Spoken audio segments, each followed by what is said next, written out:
Hi, this is Krista Pettit, Executive Director for Haven Ministries. I'm doing a series of videos in regards to public concerns with the State Street building project. And before I get into my main topic today on mental illness, I do want to discuss why we do what we do. Haven Ministries is the hands and feet of Jesus Christ. We are the church in action. So we help those that are homeless and poor in Queen Anne's County so that they can get the resources that they need, so that they can restore themselves, to others, and to God. And we are also a voice in our community for those who don't have a voice. And so we stand up for the rights of those who are poor and homeless in our community, and we help them out. Now, what I'd like to talk about is mental illness today. And people are asking, do people have mental illness that stay in the shelter? Well, if you're homeless, you probably are feeling depressed because you don't know where you're going to go and have anxiety on your next steps. So there are common disorders of depression and anxiety that some, although not all, of our clients deal with. But you know, there are 1 in 4 American adults that have issues with common disorders like anxiety, depression, and many other mental illnesses. People with mental illness are already in our schools, in our workplace, and in our communities. They're our neighbors and our friends and people within our own family. I think the bigger issue is the community safe with people in the shelter, and are the people themselves safe within the shelter?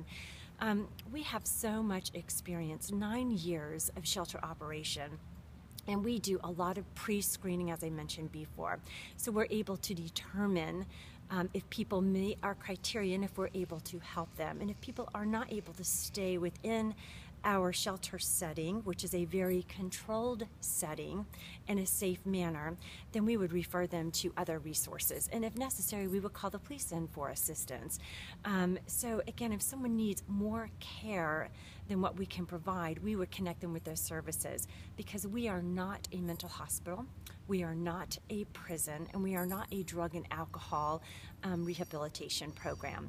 We're a homeless shelter where people that meet certain criteria can stay with us for a certain length of time. The other thing that we get a lot of questions with is drugs and alcohol. I know I mentioned in a previous video that we do breathalyzers every night, and we also do drug testing when we deem that necessary, because we are a drug and alcohol-free program. And people within our program, some of them, although not all of them, have histories with drug abuse and or alcohol abuse.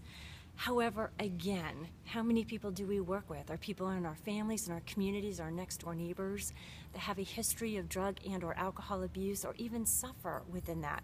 Again, we have a controlled environment to help people when they come to us. We try to provide those services so that they can stay on the road to recovery, so that they can stay drug-free and alcohol-free. So there's the issues I want to discuss tonight, and I'll try to get some more videos on to discuss some other issues. Thank you.